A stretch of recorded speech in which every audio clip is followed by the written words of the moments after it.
Belajar dari Cristiano Ronaldo, rahasia Bruno Fernandes terus berkembang di MU. Bruno Fernandes jujur mengaku telah belajar banyak hal dari seniornya di timnas Portugal, Cristiano Ronaldo. Dia mencoba mengadopsi mental terus berkembang yang diterapkan Ronaldo belasan tahun terakhir. Mudah menyebut Bruno sebagai pemain terbaik Manchester United di tahun 2020 kemarin. Dia tiba di bulan Januari dan langsung tancap gas jadi pemain penting sepanjang tahun. Ada satu rahasia besar di balik perkembangan pesat Bruno di MU. Dia tidak pernah puas dengan kondisinya, tidak merasa buruk pun tidak merasa baik, hanya merasa perlu terus mencoba berkembang. Dalam segala hal di kehidupan Anda harus berkembang dan memahami bahwa Anda bukan yang terburuk pun bukan yang terbaik, kata Bruno di laman resmi MU. Total Bruno berkontribusi dengan 26 gol dan 17 assist dalam 45 penampilan untuk MU. Dia pun merasa masih bisa lebih baik lagi belajar dari dua pemain top terbaik saat ini, Ronaldo dan Lionel Messi. Jika Anda mengamati Cristiano dan Messi, mereka terus berkembang dari musim ke musim. Bagaimana bisa? Sambung Bruno. Semua orang berkata mustahil bermain lebih baik lagi, tapi di setiap musim mereka terbukti bisa lebih baik dan lebih baik lagi. Sebab itu sekarang fokus Bruno adalah menjaga hasrat untuk terus berkembang. Dia sudah cukup baik tapi belum cukup. Mental semacam inilah yang dipelajari Bruno dari Ronaldo. Saya punya kesempatan bersama Cristiano di tim nasional. Saya melihat dia ingin berkembang setiap waktu dalam tendangan bebas, tembakan, sundulan, penalti, semuanya. Lanjut Bruno.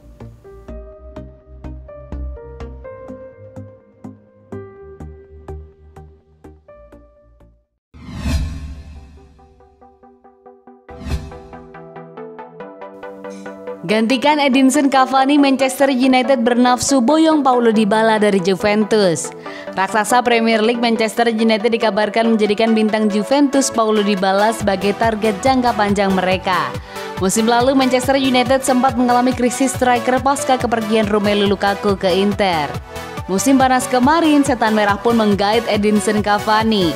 Namun Manchester United kini mulai sadar bahwa Cavani yang sudah berusia 33 tahun hanya merupakan solusi jangka pendek di lini serang mereka. Manchester United pun kini memulai perburuan mereka terhadap penyerang baru yang nantinya bakal diplot untuk menggantikan Cavani jika kontraknya sudah habis.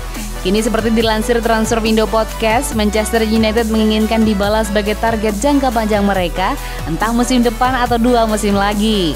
Angin segar pun datang pada United menyusul fakta bahwa hingga kini Dybala belum memperpanjang kontraknya bersama Juventus yang akan berakhir pada 2022 mendatang. Dybala sendiri kerap terganjal masalah di Juventus. Beberapa tahun lalu ia dikabarkan sempat ingin dijual oleh Bianconeri, tetapi kepindahan tersebut tak menjadi kenyataan.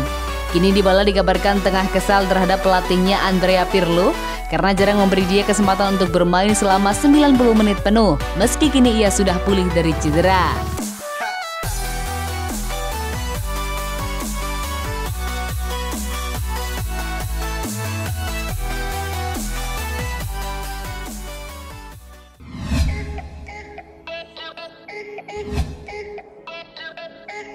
Testimoni De Gea usai tabrak Adama Traore, sakit banget.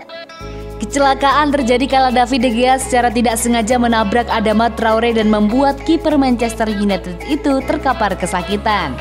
Manchester United baru saja bermain melawan Wolverhampton pada pekan ke-16 Premier League 2020-2021. Duel tersebut berlangsung di Old Trafford. Pertandingan berlangsung dengan alot.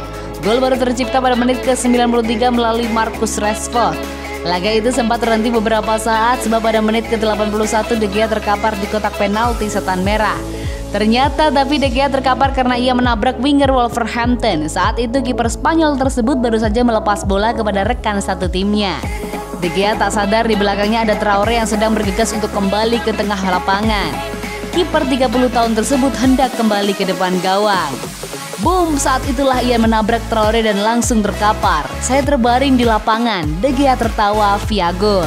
Ia salah satu pemain terkuat di Premier League, jadi sangat menyakitkan di lengan saya, di perut saya, tapi itu baik-baik saja. Kami memenangkan pertandingan, jadi semuanya baik-baik saja, kilahnya. David De Gea sebelumnya memberikan pujian pada skuad Manchester United usai membekuk Wolverhampton. Ia menyebut setan merah kini memiliki mentalitas baja.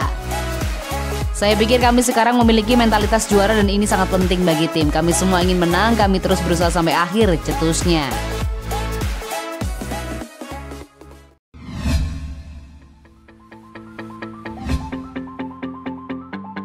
MU tak punya pakem line up, Solskjaer memang harus begitu.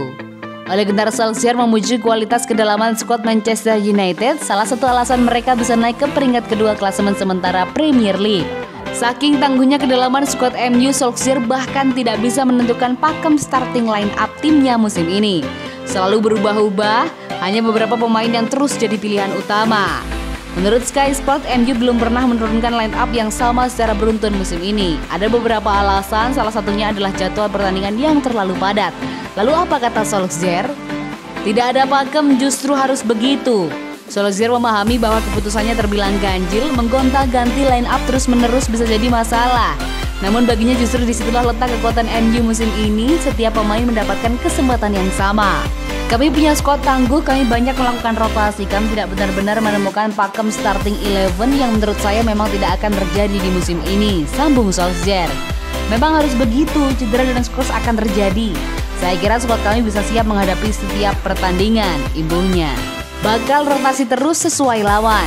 MU memainkan total 9 pertandingan pada Desember 2020 lalu dan akan menghadapi sampai 7 laga di bulan Januari ini. Solskjaer pun menegaskan masih akan melakukan rotasi menyesuaikan dengan lawan. Terkadang Anda merasa beberapa pemain lebih cocok menghadapi tim-tim tertentu, sambung Solskjaer. Saya ingat masa-masa Anda merasa layak bermain tapi dicadangkan. Itulah salah satu bagian dari pemain MU, ada banyak pemain top di setiap posisi.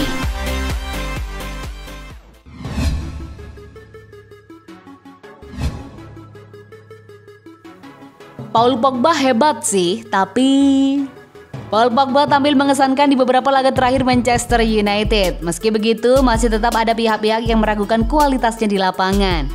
Pogba mulai kembali menunjukkan tajinya bersama MU sepanjang pertandingan di Liga Inggris di bulan Desember 2020. Dia menjadi jenderal lini tengah setan merah bersama Bruno Fernandes. Sebagai gelandang jangkar, Pogba tak segan bermain lebih ke depan untuk membantu serangan. Keberaniannya itu pun meningkatkan daya ledak MU dalam menembus pertahanan lawan. Dalam data yang dilansir Opta, Pogba melepaskan sebanyak 71 umpan di sepanjang MU versus Wolves.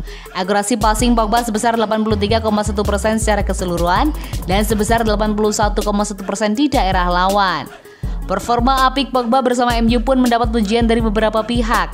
Tidak sedikit yang menilai pemain 27 tahun ini sebagai salah satu yang terbaik di dunia. Kendati demikian, ada pula yang menganggap jika Pogba terlalu dinilai berlebihan alias overrated. Salah satu yang menilainya demikian adalah mantan pemain timnas Italia, Antonio Cassano. Cassano tidak menampik jika Pogba adalah pemain yang hebat saat ini, namun dia meragukan kualitas Pogba dalam mengubah permainan MU di lapangan. Dia adalah pemain hebat tapi dia bukan seorang juara. Dia tak mampu mengubah keseimbangan tim, kata Cassano mengenai Paul Pogba kepada Bubu TV dilansir dari Tuttosport.